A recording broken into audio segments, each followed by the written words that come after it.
सूचनाको हकको उद्देश्यबारे चर्चा गर्दा नेपालमा सूचनाको अधिकारका लागि भएका व्यवस्थाबारे लेख्नुहोस्। सूचनाको हक सूचित हुन पाउने अधिकार र सूचना दिनुपर्ने कर्तव्य लोकतन्त्रको आधार सूचनाको अधिकार। सार्वजनिक निकायमा रहेका आफूसँग सम्बन्धित वा सार्वजनिक सरकारको सूचना माग्ने र पाउने अधिकार नै सूचनाको हक हो। सूचनामा पहुँचको अधिकार प्रत्येक नागरिकको आधारभूत मौलिक हक हो। सूचनाको हक सुशासन र पारदर्शितासँग सम्बन्धित छ। राज्यका काम कारबाहीलाई जनउत्तरदायी एवं जवाफदेही बनाउन महत्त्वपूर्ण मानिन्छ। सूचनाको हकलाई कानुनी तहको रूपमा प्रत्याभूति गर्ने प्रयास सर्वप्रथम स्विडेनबाट 18औं शताब्दीमा 1766 मा भएको हो। नेपालमा यसको औपचारिक सुरुवात विक्रम सम्वत 2047 सालको संविधान जारी भए पश्चात मात्रै भएको हो। यो आधारभूत तथा प्राथमिक मानव अधिकार basic and primary human rights हो, जसले सुशासन, सामाजिक न्याय, लोकतन्त्र, राष्ट्र निर्माणको मूलभूत आधार एवं स्तम्भ एवं जीवनरक्त लाइफब्लोड भएर काम गर्दछ।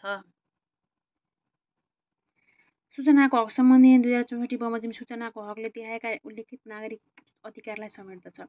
सार्वजनिक निकायमा रहेको सार्वजनिक सरोकार र आफ्नो सरोकारको विषयमा सूचना माग्ने र पाउने अधिकार।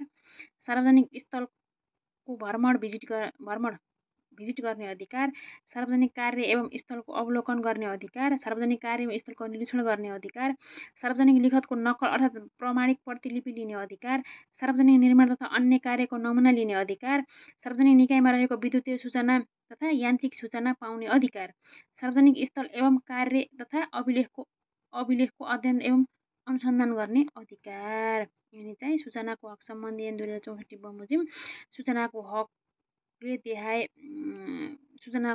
हकले नागरिकलाई दिएको अधिकारहरू हुन् है। नेपालमा सूचनाको हकको सीमाहरू के सम्बन्धमा के व्यवस्था गरिएको छ।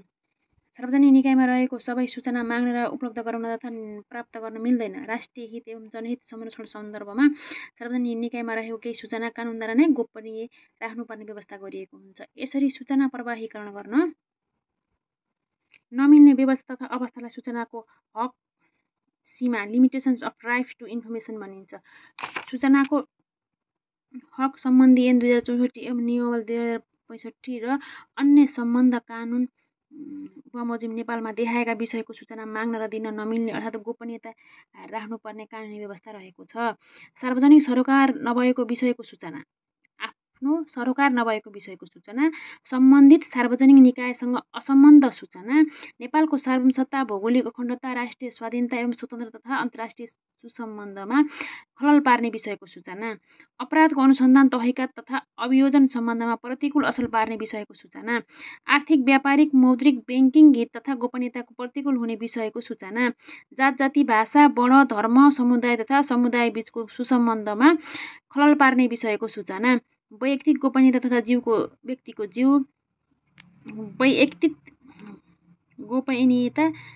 व्यक्तिको जीव, आवास, स्वतन्त्रता, लिखित पत्राचार गोपनीयताको प्रतिकूल हुने विषयको सूचना। सूचना वर्गीकरण समितिद्वारा गोपनीय सूचना भनी वर्गीकृत गरेको सूचनाहरू र प्रचलित कानुन बमोजिम गोपनीय रहनुपर्ने अन्य विषयको सूचनाहरू। यी सबै सूचनाहरू चाहिँ सार्वजनिक गर्नु मिल्दैन, जसलाई limitation of right to information भनिन्छ। सूचनाको हक सम्बन्धमा सार्वजनिक निकायको दायित्व के हुन्छ उल्लेख गर्नुहोस्। सूचनाको हक सम्बन्धी कानुन तथा अन्य प्रचलित कानुन र अभ्यास बमोजिम सूचनाको हक सम्बन्धमा सार्वजनिक निकायको दायित्व देखाए बमोजिम हुने व्यवस्था रहेको छ। सूचनाको हकको सम्मान, संरक्षण तथा पालन गर्ने गराउने, प्रभावकारी सूचना व्यवस्थापन गर्ने, सूचनाको सङ्कलन, वर्गीकरण तथा प्रशोधन गर्ने, सूचनाको व्यवस्थित अभिलेखीकरण गर्ने, सूचना अद्यावधिक गर्ने, आवश्यकता अनुसार सूचना विसर्जन गर्ने तथा धुल्याउने, सूचना संरक्षण, प्रकाशन, प्रसारण एवं प्रवाहीकरण गर्ने, पारदर्शी कार्य पद्धति अवलम्बन गर्ने, आन्तरिक सक्षमता अभिवृद्धि गर्ने तथा प्रभावकारी रूपमा पूर्वाधार व्यवस्था गर्ने, कार्यालय तथा मातहतका कर्मचारीलाई सूचनाको हक सम्बन्धमा उचित एवं आवश्यक प्रशिक्षण दिने, सूचना अधिकारी एवं संयन्त्रको व्यवस्थापन गर्ने, उजुरी तथा गुनासो सुनवाईको व्यवस्थापन गर्ने, नागरिक बडापत्रको व्यवस्थापन गर्ने, क्षतिपूर्ति प्रदान गर्ने तथा कमजोरी सुधार गर्ने, सशुल्क सूचनाको हकमा प्रभावकारी रूपमा लागत निर्धारण गर्ने, सूचनामा सरकारवालाको सहज पहुँच र अभिवृद्धि गर्ने गराउने, प्रचलित कानुन बमोजिम गोपनीयताको हकको संरक्षण गर्ने, पर्यावरणीय अनुकूल कायम गर्ने एवं प्रणाली सुधार गर्ने। यति धेरै लेख्न सके पनि 8-9 वटा पोइन्ट लेख्नु पर्यो। अर्को महत्त्वपूर्ण प्रश्न, सूचनाको अद्यावधिकरण र प्रकाशन सम्बन्धमा सूचनाको हक सम्बन्धी ऐन 2064 के कस्तो व्यवस्था गरिएको छ लेख्नुहोस्। सार्वजनिक निकायले आफ्नो निकायसँग सम्बन्धित सूचना अद्यावधिक गरिराख्नुपर्ने। सार्वजनिक निकायले सम्भव भएसम्म सूचनाको हक सम्बन्धी ऐन 2064 लागू हुनुभन्दा कम्तीमा 20 वर्ष अघिसम्मका आफ्नो निकायसँग सम्बन्धित सूचना अद्यावधिक गराउनुपर्ने। सार्वजनिक निकायले सो निकायसँग सम्बन्धित देखाएका सूचना सूचीकृत गरी प्रकाशन गर्नुपर्ने।